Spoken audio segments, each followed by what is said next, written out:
Hello बच्चों, कैसे हैं आप। उम्मीद करती हूँ आप सभी अच्छे होंगे। अब तक हम जो सेकंड चैप्टर के 8 वीडियो कवर कर चुके हैं, मतलब 7 कंप्लीट कर चुके हैं। ये 8वां वीडियो है जो हम देखने जा रहे हैं।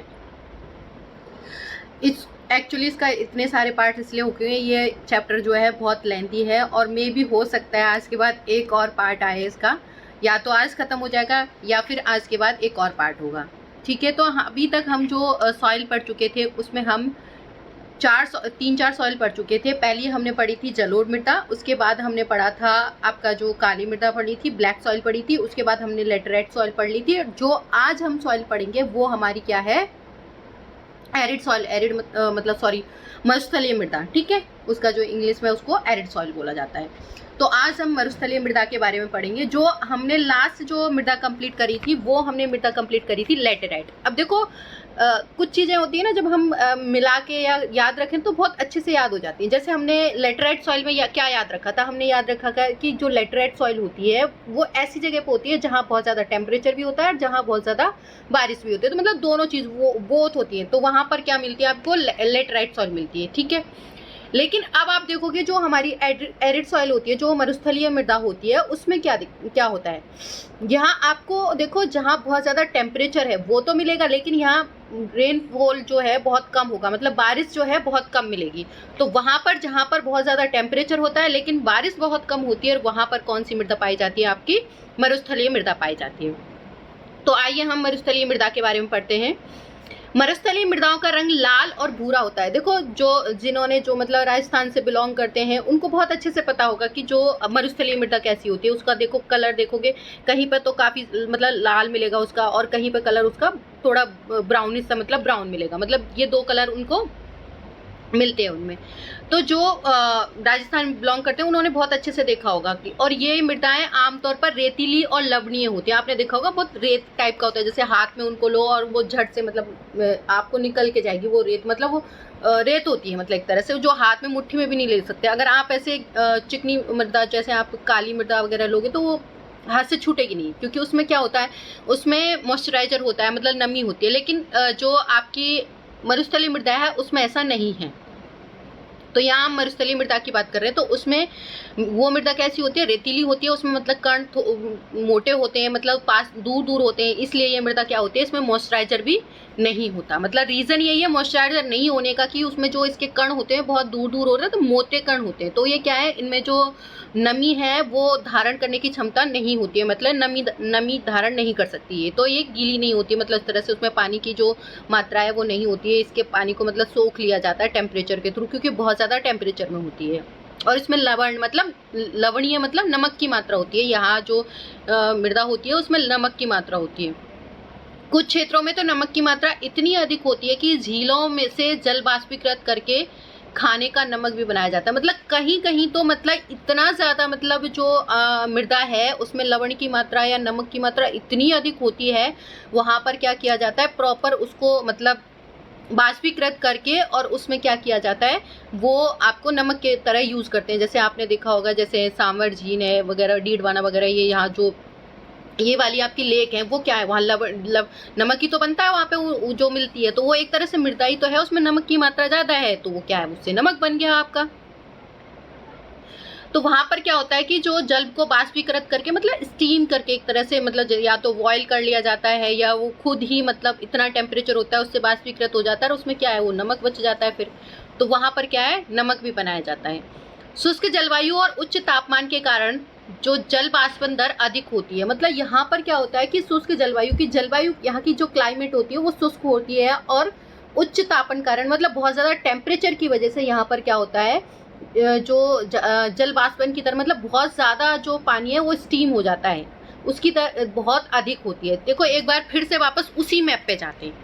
ठीक है, अब हम एक बार ये देख लेंगे कि एक्चुअल में ये जो एरिया है वो शुष्क क्यों है, मतलब रीजन क्या है शुष्क होने का राजस्थान का, मतलब राजस्थानी वाला जो एरिया है वहाँ शुष्क, क्योंकि जो मरुस्थलीय मृदा है वही मिलती है आपका थार का रेगिस्तान में, इसमें। तो ये शुष्क क्यों है, मतलब क्या वजह है, और क्या पूरा राजस्थान ही उसमें क्या यही वाली सॉइल मिलती है आपकी। तो आप सबसे पहले ये देखो, आपकी जो ये येलो सॉइल, येलो दिख रहा है ना, यहाँ पर आपको ये दिख रहा है, ये आपकी कौन सी शुष्क सॉइल है, ठीक है। अब आपने कलर देख लिया, यहाँ पे येलो है। अब हम ये देखेंगे ये कहाँ कहाँ पर है। आपको देखो ये सबसे यही दिखेगी एक राजस्थान में। अब राजस्थान भी पूरा राजस्थान कवर नहीं कर रही है ये, क्योंकि पूरे राजस्थान में यही सॉइल नहीं है, मतलब ये आधा राजस्थान कवर करती है। ये देखो ये वाला जो आपका एरिया है, ये इससे इधर वाला एरिया ये क्या है आपका एरिड सॉइल है, ये मरुस्थलीय सॉइल है। अब आप देखोगे कि ये इस साइड क्यों नहीं है, रीजन क्या है। तो रीजन ये देखोगे बेटा, यहाँ पर अरावली पर्वत श्रृंखला है। जो मॉनसून आता है हमारा, तो मॉनसून की वजह से जो ये अरावली पर्वत श्रृंखला है उसकी वजह से जो हवाएं हैं इधर नहीं जा पाता, अपना मानसून इधर नहीं जा पाता, तो यहाँ क्या है बारिश नहीं होती। और बारिश कहाँ है, यहाँ हो जाती है, इस वाले एरिया बारिश से बच जाता है। रीजन क्या है, क्योंकि यहाँ पर अरावली पर्वत श्रृंखला है, जो वहाँ बारिश एक दीवार की तरह खड़ी हो जाती है, और जिससे बारिश तो सारी बारिश है इस साइड हो जाती है, उस साइड बारिश ही नहीं होती। इस वजह से यहाँ ये वाला जो एरिया है वो क्या कहलाता है, शुष्क एरिया है। और यहाँ पर टेम्परेचर होता है बहुत ज़्यादा। अब देखो जब हम इंडिया की बात करेंगे तो वहाँ टेम्परेचर होगा, क्योंकि हम क्या है उष्ण कटिबंधीय एरिया में आते हैं। विषुवत रेखा से आप देखोगे हम कितना जो हमारे जो अक्षांश हैं वो ज़्यादा उस पर आते हैं। हम जहाँ विषुवत रेखा के एक तरह से देखें टेम्परेचर जोन वाले जो अक्षांश रेखा है उन पे आते हैं हम। तो वहाँ पर क्या है, इंडिया है तो ऑब्वियस सी बात है वहाँ टेम्परेचर ज़्यादा रहेगा, क्योंकि उष्ण कटिबंधीय एरिया में आते हैं। लेकिन जो हमारे जिस तरह का जो क्लाइमेट है, जलवायु है, या जिस तरह से जैसे हमारे हिमालय पर्वत है, इससे क्या होता है हमारे बारिश हो जाती है, तो ये नॉर्दर्न वाला एरिया यहाँ गर्म मिलता है। और इधर की जो आपकी जो आ रही है उधर से नॉर्थ से आने वाली जो ठंडी हवाएं उनसे भी रोकता नहीं, तो ये वाला एरिया यहाँ पर और ज़्यादा ठंडे होती है। यहाँ पर क्या पता इंडिया वो ठंडे एरिया में आ जाता है, वो तो एक अलग है, मतलब डीप में पढ़ने की, जो आपने 9th क्लास में पढ़ लिया होगा कि रीजंस क्या हैं। मैं इतना डीप में नहीं जाऊँगी, नहीं तो चैप्टर छूट जाएगा। पर वही होता है ना कि एक बार जब फ्लो में स्टार्ट हो जाते हैं तो फिर हम और ज़्यादा वो करने की कोशिश करते हैं। बस अभी हमें यहाँ ये जानना है कि रीज़न क्या है कि यहाँ पर जो ये मरुस्थलीय मृदा मिलती है, तो मरुस्थलीय मृदा मिलने का रीज़न यहाँ पे ये है कि ये जो अरावली पर्वत श्रृंखला है, इधर जब मानसून से आते हैं तो ये बारिश इस साइड ना जाके यहीं हो जाती है, और इससे क्या होता है यहाँ इस जगह पर बारिश नहीं होने की वजह से और टेम्परेचर ज़्यादा होने की वजह से यहाँ पर कौन सी सॉइल मिलती है आपको, कौन सी मृदा मिलती है, यहाँ पर आपको मरुस्थलीय मृदा मिलती है। ठीक है, क्योंकि जो मानसून है आप देखोगे, जो मानसून है हमारा इधर से एंटर करता है केरला के तट से, तो इधर से आता है, तो ये मानसून इधर से ही तो जा रहा है, तो इस वजह से उधर पहुंच ही नहीं पाता अरावली पर्वत श्रृंखला की वजह से। ठीक है, ये समझ में आ गया कि क्यों है वहाँ पर, मतलब ये मृदा बनने का मिलने का रीज़न क्या है। तो रीज़न यही है क्योंकि वहाँ पर टेम्परेचर बहुत ज़्यादा है और बारिश नहीं है, तो इस वजह से यहाँ पर क्या है जो जल वाष्पन की मतलब बहुत ज़्यादा मतलब मात्रा में जल वाष्पित हो जाता है, और मृदाओं में ह्यूमस और नमी की मात्रा भी कमी होती है। अब देखो जब मिट्टी में नमी की मात्रा होगी नहीं, क्योंकि बारिश ही नहीं होगी, एक तो पहले तो उसमें पानी की तो कमी ऑलरेडी है ही है, तो नमी तो है ही नहीं है उसमें, मॉइस्चराइजर तो है ही नहीं है। और दूसरा ह्यूमस किससे बनता है, मतलब जो इसका ह्यूमस जो है हमें उपजाऊपन देता है, कल्टिवेटेड करता है, मतलब फसल को, मतलब फसल उगाने के लिए इंपॉर्टेंट होता है। तो ह्यूमस ऐसी जगह मिलता है जहाँ नमी हो, जो आपको लीव्स वगैरह पत्ती वगैरह इनसे इन सारी चीज़ों से ह्यूमस बनता है। लेकिन जब आप देखोगे कि जो राजस्थान की जितनी जो मरुस्थलीय जो वनस्पति है उसमें आप देखोगे कि वो लीव्स ही नहीं है, मतलब इतनी ऐसी या होंगे कांटेदार होंगे। रीज़न क्या है, क्योंकि जो पानी होती है, लीव्स होती हैं, उनको पानी चाहिए, मॉइस्चराइजर चाहिए होता है। जब पानी नहीं है तो वो उस टाइप के पेड़ भी नहीं होंगे, और उसी टाइप से यहाँ पे ह्यूमस भी नहीं मिलेगा आपको। तो इस मृदा में मतलब ह्यूमस की कमी होती है, और किसकी कमी होती है, नमी की कमी होती है। मृदा की सतह के नीचे अब देखो कि जो ये मृदा है, इस मृदा की जो लेयर है उसके नीचे कैल्शियम की मात्रा बढ़ती चली जाती है, कि मतलब ये जो मरुस्थलीय मृदा है उसके नीचे क्या है, कैल्शियम की जो मात्रा मतलब क्वांटिटी है वो बहुत ज़्यादा बढ़ती चली जाती है। और नीचे की परतों में क्या है, चूना के कंकर की सतह पाई जाती है। आप देखोगे सबसे ज़्यादा चूना पत्थर वगैरह ये सारी चीज़ें उधर ही मिलेंगी मरुस्थलीय एरिया में। आपने जो लोग राजस्थान से बिलोंग करते हैं उन्हें अच्छे से पता होगा, जैसे नहीं कहते जो घरों में मतलब कुछ वो मतलब जो कच्चे घर होते हैं उसमें ड्राइंग का काम करते हैं, मतलब उसमें वो बनाते हैं, क्या कहते हैं, मतलब पिक्चर्स ही बनाते हैं, वो आपकी जो क्या होता है खड़िया टाइप का कुछ होता है, आपने देखा होगा, तो वो राजस्थान में तो मिलता है। उसका रीज़न क्या है, वो एक चूने का टाइप ही तो है खड़िया जो है, और वो इसी वजह से क्योंकि उसमें कैल्शियम की मात्रा ज़्यादा है, और वो उसकी लेयर बढ़ती चली जाती है, मतलब उसकी मात्रा बढ़ती चली जाती है। अब सोचो जब आपकी कैल्शियम की और चूना पत्थर की, आप देखोगे कि पहले जब सीमेंट नहीं था तो लोग चूना पत्थर को से ही तो घर बनाते थे। क्यों, रीज़न क्या है, चूना क्यों, सीमेंट क्या है, क्यों है, मतलब वो पानी को नहीं जाने देता ना, पास नहीं होने देता। चूना पत्थर भी तो ये काम करता था, जोड़ने का काम, और जिससे पानी ना जाए। अब सोचो अगर उसकी लेयर आपकी मिट्टी पे जम जाए तो वो नीचे पानी जाने देगी? आपका जो भूमिगत पानी है वो कम नहीं हो जाएगा? वो पानी को अंदर जाने नहीं देगी। और यहाँ इस चूने की लेयर जमती चली जाती है, कंकर की सतह जमती चली जाती है। तो ये तो मतलब ऐसी वाली सॉइल होती है, उसमें चूना पत्थर होता है, कंकर होते हैं, और वो सतह पर, इस सतह पर पाई जाती है। इसके कारण मृदा में जल अंतः स्वेदन, मतलब मैं वही कह रही ना, जल उसके अंदर जाना अवरुद्ध हो जाता है, रुकना शुरू हो जाता है। यहाँ देखोगे आप, ये देखो दिख रहा है ना, ये चूने की लेयर जमती चली गई। अब इसके अंदर क्या है, पानी नहीं जा पाएगा, क्योंकि वो चूने की लेयर की वजह से क्या है, वो पानी नहीं सोख पाते, तो इससे अवरुद्ध हो जाता है। इसी मृदा को सही तरह से अगर हम मतलब इसी मृदा को, अब देखो हालांकि, और इसमें क्या है फिर वो कल्टीवेशन नहीं होता, खेती नहीं होती। क्यों? क्योंकि जब वो पानी नहीं जा रहा है, उसके अंदर नमी नहीं है, ह्यूमस की मात्रा नहीं है, तो फिर खेती कैसे करोगे? कल्टीवेटेड तो होगी नहीं, खेती तो कर नहीं पाओगे आप। लेकिन फिर भी अगर इसका ठीक तरीके से यूज किया जाए, सही तरीके से, तो हम इसमें सिंचाई खेती करते हैं। आपने देखा होगा अभी भी ऐसे जो मरुस्थलीय एरिया है वहाँ पे आज के टाइम में भी खेती हो रही है। उसका रीज़न, जैसे आपने हनुमानगढ़ ले लिया और इधर गंगानगर ले लिया, ये रीज़न क्या है? वहाँ नहरों का पानी लाया जा रहा है, उसके थ्रू क्या है, वहाँ पर सिंचाई की जाती है। लेकिन सिंचाई है ना, कुछ जगह ऐसी की जाती है स्प्रिंकल मतलब आपने देखो कभी पिक्चर देखी होगी, उसमें मतलब बहुत सारी जहाँ पर मतलब सिंचाई के टाइप पड़े होंगे। एक्चुअल में वो 9th क्लास के चैप्टर में है, जिसमें बहुत डीपली ये चीज़ें बता रखी हैं, या फिर एग्रीकल्चर वाला चैप्टर जब आएगा तो हम उसमें भी पढ़ेंगे इन सारी चीज़ों को।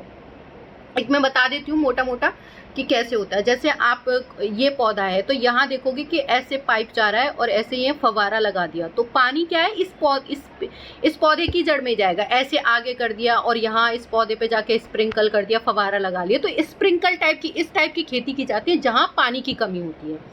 तो यहाँ इस टाइप की अगर सिंचाई करेंगे तो हम क्या है, फसल भी पैदा कर पाएंगे, क्रॉप्स भी उगा रहे हैं, क्योंकि हम पूरी जमीन में पानी ना देके कम से कम वहां दे लेते हैं जहां हमें नीड है, मतलब जिस पौधे को चाहिए। तो जैसा कि पश्चिमी राजस्थान वाला जो एरिया है, जो हमारा वेस्ट वाला एरिया पश्चिमी राजस्थान है, कौन सा, यही वाला एरिया, जो यहाँ पर इसी टाइप की वजह से, इसी टाइप से क्या है, खेती की जाती है, स्प्रिंकल करके, मतलब इस तरह से, मतलब इसको यूजफुल बना के, और उस हिसाब से क्या की जाती है, यहाँ पर खेती की जाती है।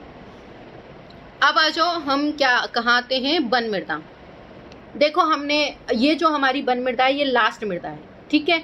हमने कौन कौन सी मृदाएं पढ़ी? हमने सबसे पहले जलोढ़ पढ़ी, फिर उसके बाद काली मृदा पढ़ी, उसके बाद हमने लेटेराइट पढ़ी, उसके बाद हमने येलो और लाल पढ़ी, मतलब पीली और लाल पढ़ी, उसके बाद हमने लेटेराइट पढ़ी, और उसके बाद हमने कौन सी पढ़ी, मरुस्थलीय मृदा। और अब हमारी आ रही है लास्ट मृदा, वन मृदा।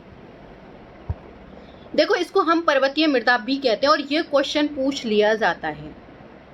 मैं आपको बीच बीच में ये जो बताती हूँ, इस टाइप से क्वेश्चन पुटअप किया जाता है, ये इनके लिए बेनिफिशियल वाकई में वो है, जो कॉम्पिटिशन की तैयारी कर रहे हो उनके लिए है ये, कि जो पर्वतीय मृदा है वो और किस नाम से जानते हैं उसको। अगर 10th क्लास का बच्चा भी उसी से पूछ रहे हैं तो उसको भी पता होना चाहिए। कहीं ये नहीं कि फिर आप कह दो कि हमने तो पढ़ा ही नहीं, हमने तो वन मृदा पढ़ी है, हमने तो पढ़ा ही नहीं आज तक कौन सी होती है पर्वतीय मृदा।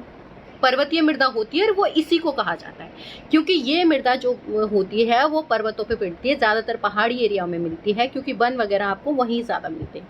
प्लेन्स पे भी होते हैं जंगले, लेकिन जहाँ हम बात करें वहाँ ज़्यादातर जो जंगले होते हैं वो हिल एरिया में बहुत ज़्यादा हो रहे हैं। तो ये मृदा पहाड़ों पर मिल रही है, और इसलिए इसको हम क्या कहते हैं, वन मृदा भी कहते हैं। ठीक है, आगे बढ़ते हैं। ये मृदाएं आमतौर पर पहाड़ी और पर्वतीय क्षेत्रों पर पाई जाती है, मतलब ज्यादातर जो ये मृदाएं वो कहाँ मिलती है, जो पहाड़ी एरिया या पर्वतीय एरिया है वहां पर मिलती है। यहाँ पर्याप्त वर्षा वन उपलब्ध होते हैं, कि मतलब पर्याप्त वर्षा वन मतलब यहाँ बारिश काफी होती रहती है, क्योंकि वहाँ टेम्परेचर इतना हाई होता नहीं है, और पेड़ और उनकी वजह से क्या वहाँ काफी सारा रेनफॉल होता है, और उस वजह से, वर्षा की वजह से यहाँ पे वन मिलते हैं। इन मृदाओं के गठन में पर्वतीय पर्यावरण के अनुसार बदलाव आता रहता है। जो ये मृदाएं बनती है, मतलब हमने देखा कि जो मृदा का गठन है वो कई चीज़ों से, कई एलिमेंट से होता है, चट्टानों के टूटने से, उसकी एज से, क्लाइमेट की वजह से, बहुत सारी चीज़ें। हम जो शुरुआत में जब हमने पढ़ा था मृदा के बारे में, ये सारी चीज़ें हमने पॉइंट्स कवर कर लिए थे।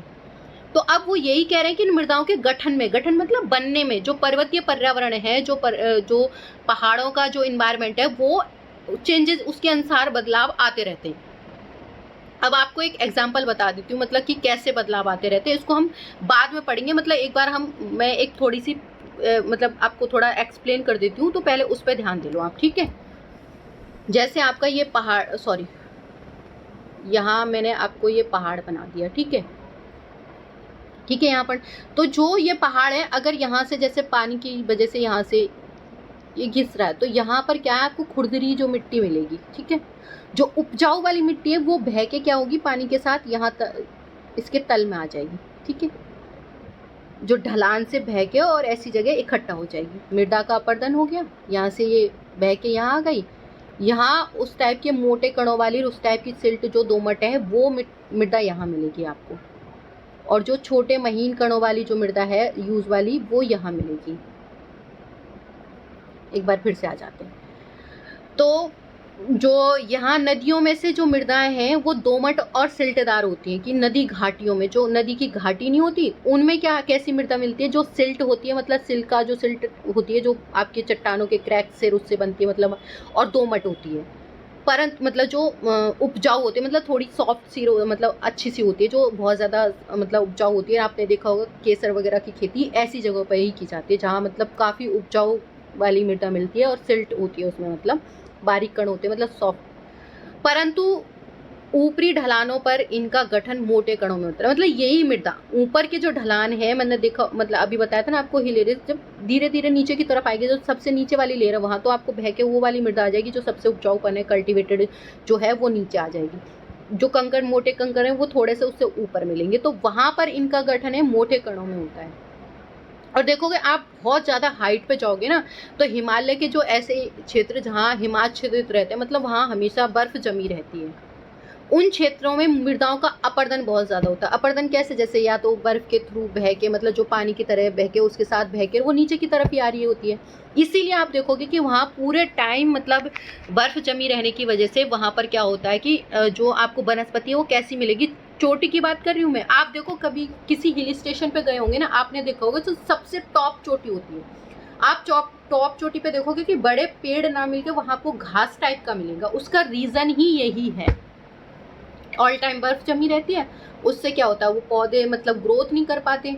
वहाँ की जो मृदा होती है, उसमें जो उपजाऊ मृदा होती है, वो तो अपर्दन होके चली गई। अपर्दन समझा देती हूँ एक बार। इसमें एक वर्ड आया अपर्दन, कई बार ये बच्चे इसमें कंफ्यूज होते हैं कि अपर्दन क्या होता है। देखो, जो मिट्टी का टूटना फूटना होता है, वो तो आपका एक तरह से मृदा का अपर्दन, जैसे कोई मृदा है, जो मिट्टी है वो किसी भी चीज़ से टूट फूट रही है, मतलब उसमें क्रैक्स आ रहे हैं या जो भी है, चट्टानें हमारी जिस वजह से टूटती फूटती हैं, फिर वो या तो हवा के थ्रू, मतलब जैसे मरुस्थलीय एरिया में तो हवा चलती है उसके थ्रू, और पहाड़ी एरिया में जैसे पानी बह के जा रहा है या कैसे, तो उसके थ्रू एक स्थान से दूसरे स्थान पर अगर मृदा अपनी जगह चेंज कर रही है, मिट्टी अपनी जगह बदल रही है, तो उसको हम क्या कहते हैं, मृदा का अपरदन। तो ये बाय एयर भी हो सकता है, बाय वाटर भी हो सकता है, मतलब हवा के थ्रू भी हो सकता है और पानी के थ्रू भी हो सकता है। तो ये क्या कहलाता है, मृदा का अपरदन। जो पहाड़ी एरिया है वहाँ पर क्या होता है, ये पानी के थ्रू होता है। तो जो उपजाऊ मृदा है उसका तो अपर्दन होके वो कहाँ आ गई, घाटी वाले क्षेत्रों में। ऊपर है आपके मोटे कणों वाली रेसी मृदा रह गई, जो कम उपजाऊ होती है। ये अधिक सिल्की, मतलब एसिडिक होती हैं, और इसमें ह्यूमस रहित, क्योंकि ह्यूमस की मात्रा नहीं होती है इसमें। और ये जो होती हैं नदी घाटियों के निचले क्षेत्रों में, विशेषकर नदी सोपान और जलोढ़ पंख आदि में ये मृदाएं उपजाऊ होती है। कि मतलब अब ये क्या होता है कि जब ये घाटियां हैं, जैसे नदियां उतर के आ रही, तो नदी क्या होती है, जैसे आप ये अपनी शेप बना लेती है, सोपान बना लेती है। जैसे मान लो ये आपका ये आपका पर्वत है, ठीक है। अब यहाँ से कोई नदी बह के आ रही है, तो यहाँ कई बार ऐसे रास्ते मतलब हैं, तो जिधर रास्ता इसको मिलेगा ना सॉफ्ट होगा, वहाँ ऐसे मान लो ऐसे रास्ता इस नदी ने बना लिया। तो क्या हुआ कि जो नदी को रास्ता जहाँ मिला वो कच्चा मतलब रहा, मतलब जहाँ अगर हार्ड रहा या चट्टान रही तो वो उसे तोड़ नहीं पाएगी। तो जिधर उसको रास्ता मिल गया पानी तो उसी तरफ चला जाएगा ना, बहाव पानी का उसी साइड मुड़ जाएगा, जिधर से मतलब उसको आसानी रहेगी कटने का, मिट्टी का कटाव हो लेगा, या जहाँ कोई मतलब बहुत स्ट्रॉन्ग चट्टान ना हो, पानी उस साइड ही चलता है।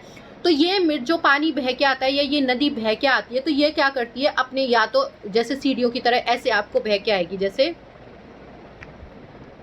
ये आपका है, तो ये नदियों से बह के आ रही है, जैसे आपके पहाड़ है, तो ये जिग जैग मतलब ऐसे ऐसे इसको रास्ता मिल गया, तो या तो ये इस तरह से सोफान बना लेती है, या फिर जैसे यहाँ से ये ऐसे इसका रास्ता इधर गई घूम कर फिर इधर आई, तो इस तरह से क्या है ये अपने जलोढ़ पंख टाइप की शेप बना लेती है। वो शेप कैसे बनती है? वो शेप ऐसे बनती है जब ये पानी बह के आ रहा होता है तो जिस तरफ इनको रास्ता मिलता है वो उसी तरफ जाने लगती है, और उससे क्या है एक शेप बन जाती है। तो ऐसे कोई पंख के टाइप की बन गई, सोफान की तरह, मतलब जैसे जैसे स्टेयर्स की तरह जिधर से मतलब रास्ता मिलता गया मुड़ती चली गई, इस तरह से ये क्या अपनी शेप्स बना लेती है। और ये मृदाएं क्या होती हैं? उपजाऊ होती हैं। क्यों उपजाऊ होती हैं? क्योंकि ये जो ऊपर की लेयर है, कल्टीवेटेड लेयर है, वो वहाँ से बहा करके लाई जा रही होती है। तो आप देखोगे जहाँ नदी घाटी होते हैं वहाँ पर, जहाँ डेल्टाएं बनाती हैं नदियाँ, वहाँ पर आपको बहुत कल्टीवेटेड जो है वो मिलेगी, मृदा मिलेगी, मतलब बहुत उपजाऊ मृदा मिलेगी। रीज़न उसका यही है कि नदियों के द्वारा जो बहा कर लाया जाता है, निक्षेप जमा किया जाता है, वो वाली जो मिट्टी होती है, वो वाली मृदा होती है, बहुत उपजाऊ होती है। जैसे आपका गंगा जो यमुना वाला जो ये वाला आता है, आपका जो एरिया आता है, जैसे बिहार, यूपी बिहार वाला एरिया,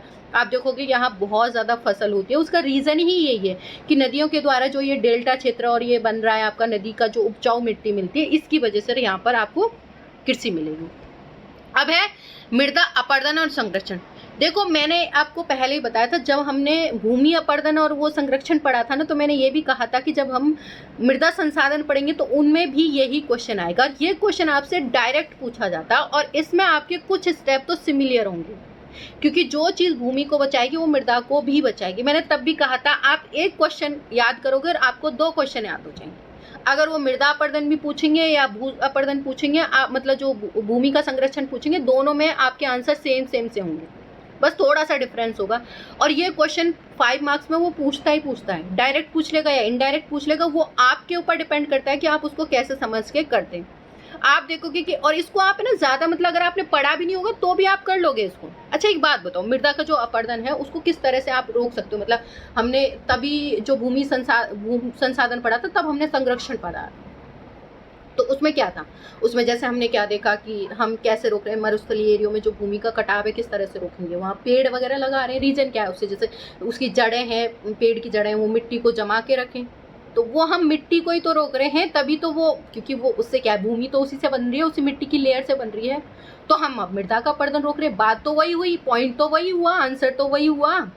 अगर हम पेड़ों की श्रृंखला लगा रहे हैं तो उससे हवा आ रही है, हवा से क्या है, वो जो मिट्टी उड़ के नहीं जाएगी, तो मृदा का अपर्दन ही तो रोक रहे हैं हम। आंसर वही हुआ, वो भूमि के लिए भी है और वो मृदा के लिए भी है। तो इनके काफ़ी सारे जो टॉपिक हैं वो सिमिलर हैं, बस आपको यहाँ से समझने की ज़रूरत है। आपको एक क्वेश्चन से 2 क्वेश्चनों के आंसर याद हो रहे हैं, और ये क्वेश्चन पूछा जाता है आपका वो पक्का पूछेगा आपसे 3 मार्क्स में, 5 मार्क्स में वो पूछ लेता है। और ये रटने जैसा नहीं है। आप सोचो जो चीज़ रटने की नहीं है और आपको अगर वो 5 मार्क्स दिला रही है, 3 मार्क्स दिला रही है, तो फ्री में बैठे अगर वो मार्क्स मिल रहे तो बुरे तो नहीं है। बस इसको क्या करना है, आपको समझना है, ध्यान से समझना है।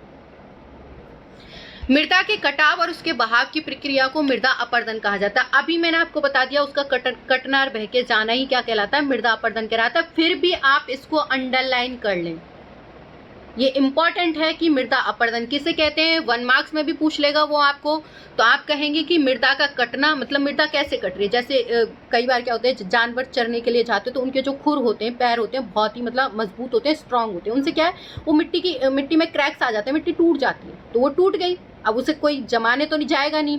जब वो मुंह से खा रहे होते हैं चारा, तो क्या है, कई बार जड़ के साथ, मतलब मिट्टी के साथ ही वो आ जाता है, मतलब जो चारा आ जाता है, काट के तो हम दे नहीं रहे उसको।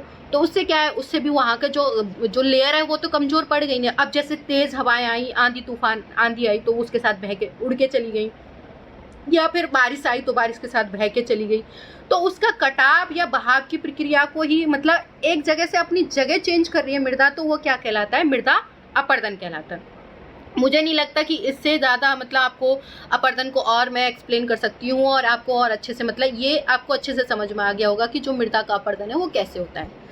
मृदा के बनने और अपर्दन की क्रियाएं आमतौर पर साथ साथ चलती हैं। देखो मिट्टी का जो बनना और अपर्दन दोनों प्रक्रियाएं एक साथ चल रही हैं। क्यों? क्योंकि देखो जहाँ से अपर्दन हो रहा है वहाँ से जाके जो उसका कचरा कहीं और निक्षेप तो हो रहा है, जम तो रहा है, तो वहाँ पे मृदा बन रही है, मतलब उसकी लेयर बन रही है, वहाँ पे एक जगह से हट रही है दूसरी जगह बन रही है। तो इन दोनों की जो प्रोसेस है वो एक साथ ही चलती है, वहाँ आके, और जहाँ से हट के गई है वहाँ हो सकता है कोई दूसरी मृदा आके एक लेयर जम गई है, मतलब इस तरह से।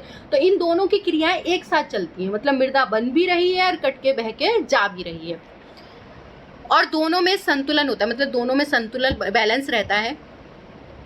लेकिन क्या होता है, देखो संतुलन तो रहता है, बट क्या है, मनुष्य जो है बहुत लालची है।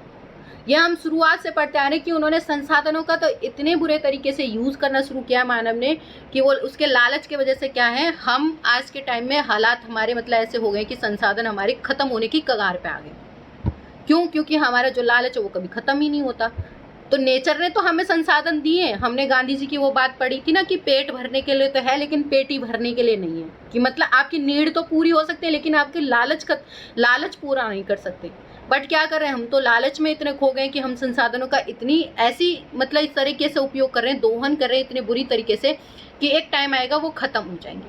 और मनुष्य के इसी लालच की वजह से हमें जो हम नेचर के साथ खेल रहे हैं, नेचर हमारे साथ खेल रही है।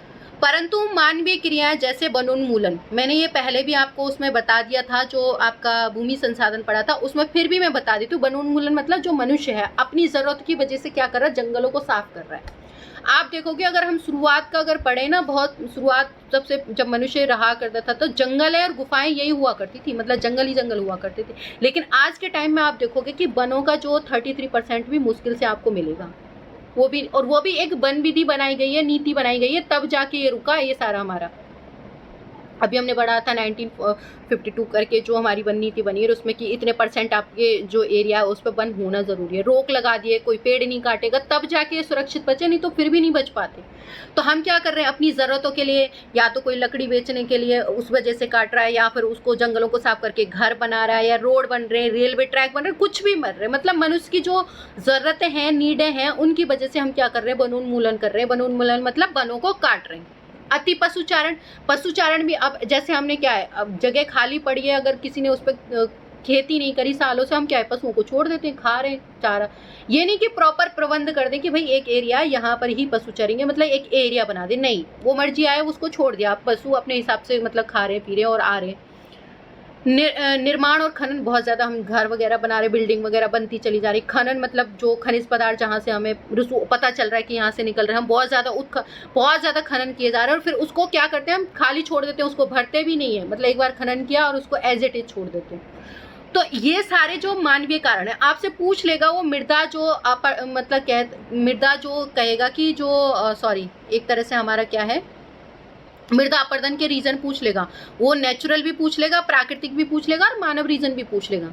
तो मानवीय क्रिया है तो आपको पता चल गया कि हमने वनों का वनोन्मूलन करना, अति पशुचारण करना, निर्माण और खनन इत्यादि, इन सब से क्या हो रहा है, ये सारी चीजें प्रॉब्लम हो रही है। तो इनको तो आप खुद से देखो, अपनी रियल लाइफ से रिलेट करो, आसपास के एरिया से रिलेट करो, आपको ऑटोमेटिक चीजें समझ में आ जाएंगी।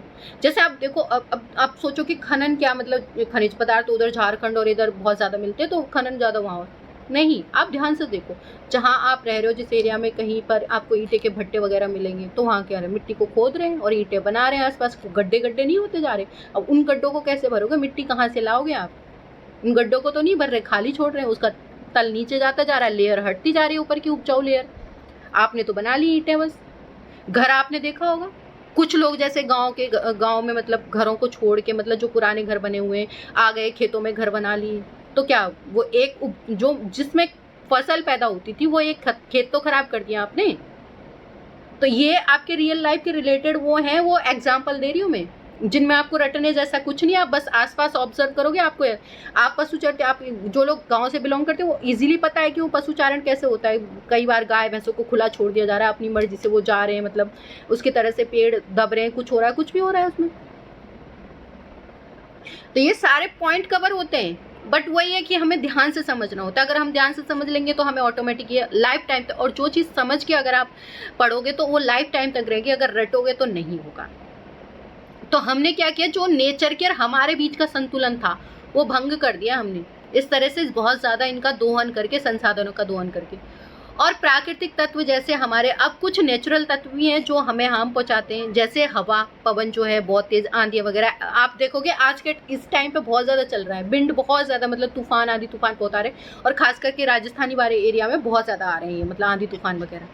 तो उससे क्या है, मिट्टी आप देखोगे, आप देखते हो कि सुबह झाड़ू वाड़ू लगाते हो, ठीक है, थोड़ी देर बाद आंधी आ रही है, अब घरों में इतनी सारी मिट्टियाँ निकल रही है, वो मिट्टी उड़ के ही तो आ रही है।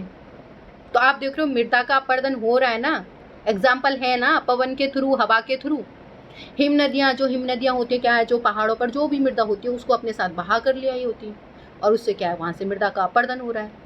जल अपर्दन, जहाँ आपने देखो बहुत ज़्यादा बारिश हो रही है, जिस आप खुद देखो जहाँ बारिश होती है क्या होता है, जब पानी, जहाँ आपका पाइप है, मान लो जिस जगह से आपका छत का पाइप है कहीं भी जा रहा है, वहाँ से पानी एक साथ आएगा, उस जगह गड्ढा पड़ जाएगा, मिट्टी हट जाएगी पानी से, क्योंकि बहाव, पानी का बहाव इतना स्पीड होता है, पानी के साथ बह के मृदा कहीं और जारी होती है। बहता जल, जो जल बहता है उससे क्या है, मिट्टी का युक्त जो मृदा है उनके कटाव होते हैं, और गहरी वाहिकाएं मतलब उनको कहा जाता है, जैसे ये आपको बन रहा है ना, ये अवनालिकाएं, वाहिकाएं, मतलब जब मिट्टी की जो लेयर होती है ना वो बहुत कमजोर होती है जिस जगह से, तो वहां से क्या है, जब पानी होके गुजर जाता है तो वो नाली टाइप की बन जाती है, मतलब वो एक नदी भी नहीं कह सकते, लेकिन वो नालिया टाइप की जो बन जाती है उनको हम क्या है, वाहिकाएं कहते हैं, अवनालिकाएं कहते हैं या वाहिकाएं कहते हैं, जो यहाँ पर बनी हुई है, आप इनको देख सकते हो, ये जो है आपकी वाहिकाएं, क्योंकि यहाँ इस जगह पर क्या है, आपकी जो मृदा है वो कमजोर है, और यहाँ पानी ने अपना रास्ता बना लिया और इसी रास्ते से फिर निकलना शुरू कर देती है। अब ये नदियों का आधा पानी इधर से निकल गया, आधा कहीं और मुड़ गया, तो ये क्या कहलाती है, अवनालिका है। फिर ये किसी जो नदी में जाकर के मिल जाती है आगे जाके, इन्हें अवनालिकाएं कहते हैं। इसको अंडरलाइन कर लो बेटा, ये यहाँ से बहता जल और मृतिका युक्त मृदाओं को काटते हुए गहरी वाहिकाएं बनती हैं, जिन्हें हम क्या कहते हैं, अवनालिकाएं कहते हैं। ठीक है, ऐसी भूमि जो जोतने योग्य नहीं रहती उसे हम उत्खाद्य भूमि कहते हैं, या बेड, जो आपकी बेडलैंड कहते हैं। ठीक है बच्चों, आपने अंडरलाइन कर लिया कि ये अवनालिकाएं बन जाती है, मतलब इसे अवनालिकाएं कहते हैं, कि जहाँ पर मतलब जो पानी के बहाव से आती है, तो क्या होता है कि जहाँ जो एक तरह से खाई जैसा जो उपजाऊ मृदा होती है वो बह के चली जाती है, और जो बैसी वाली मृदा मतलब उसके साथ बह के कहीं और जमा हो जाती है, और ये नालियाँ टाइप की बन जाती है।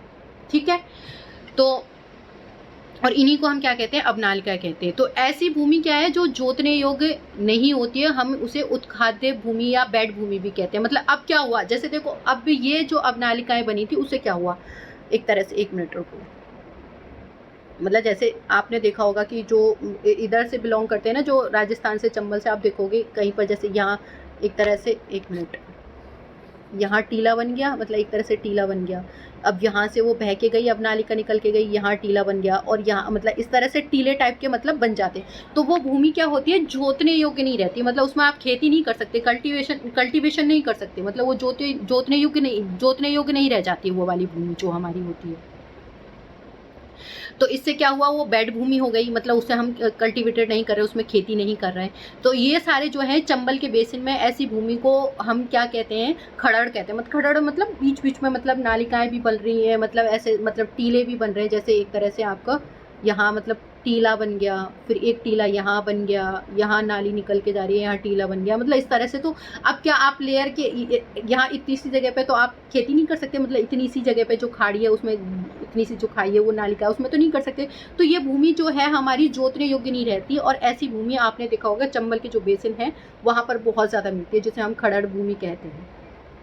कई बार क्या होता है, जल विस्तृत क्षेत्र को क्या है, ढके हुए ढाल के साथ नीचे उतर आता है, मतलब बहुत ज़्यादा एरिया कि देखो, वैसे तो अगर जो मिट्टी का इरोजन होता है, मतलब जो बहाव कट के जाती है, मतलब वो बह के जाती है, तो कई बार क्या होता है कि वो एक साथ मतलब जो पानी है ऊपर की पूरी जो उपजाऊ लेयर होती है उसको बहाकर अपने साथ ले जाता है, बहुत मतलब उसको लेके जाता है और नीचे की ओर बहता चला जाता है। और ऐसी स्थिति में जो उस क्षेत्र की जो ऊपरी मृदा है वो घुल के मतलब बह के जा रही है, और वो लेयर कहीं पर मतलब एक साथ ऊपर वाली लेयर एक साथ जब जा रही है, यहाँ हम पूरे मतलब मृदा के अपर्दन की बात नहीं कर रहे, जब एक जगह से एक पूरी चादर मतलब लेयर की तरह वो बह के जा रही है मृदा में और कहीं और जमा दे रही है, तो इसे हम क्या कहते हैं, चादर अपर्दन। तो ये वन लाइनर का एक आंसर आपका क्वेश्चन बन जाता है। ठीक है, तो ये हो गया हमारा जो चादर अपर्दन।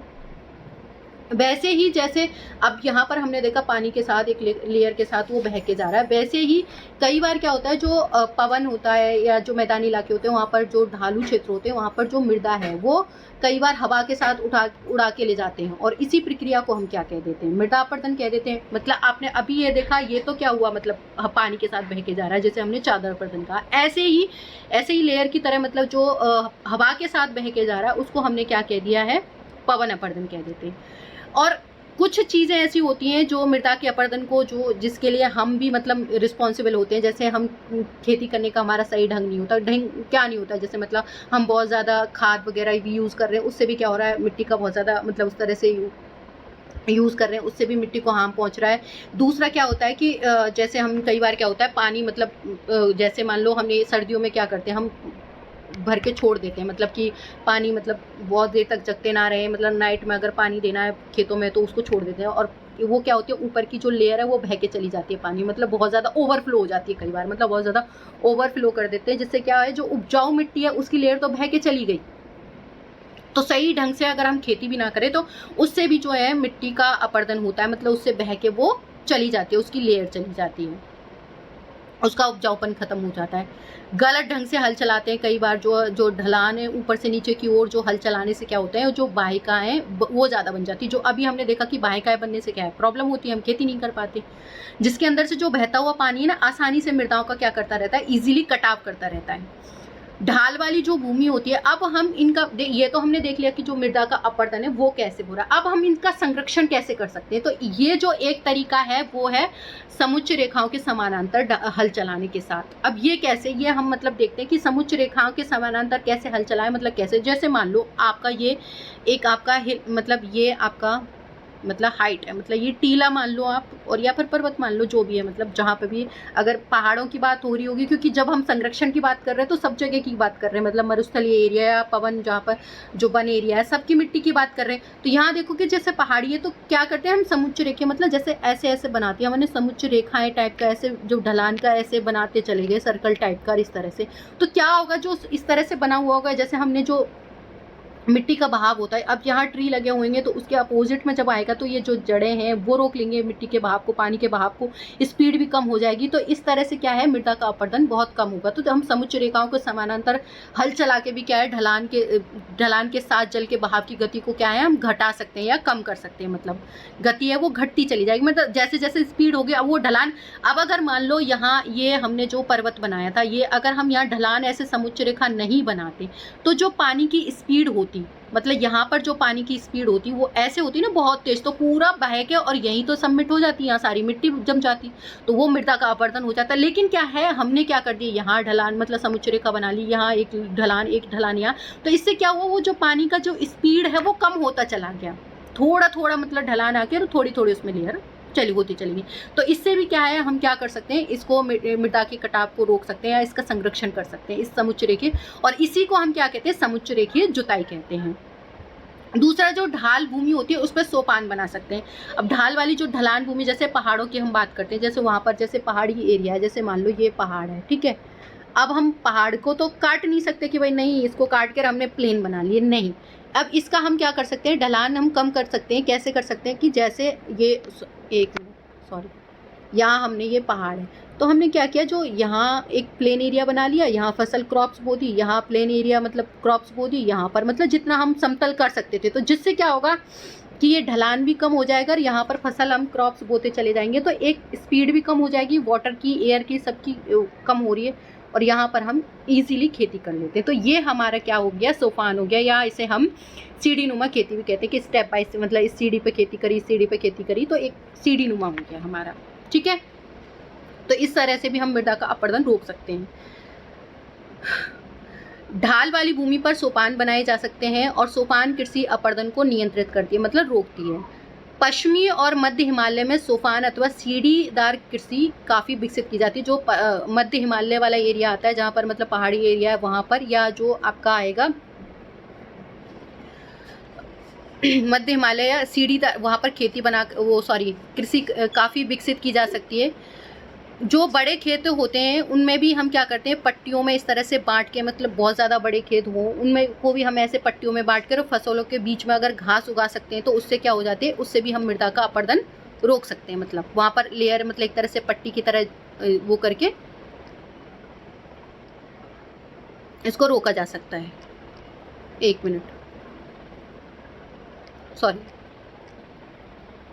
उत्खदित होती है। अब वापस आ जाते हैं, ये हो गया हमारा, वहाँ गलती से चले गए थे, ये हो गया समुच्च रेखीय वाला हो गया, हाँ ये हो गया।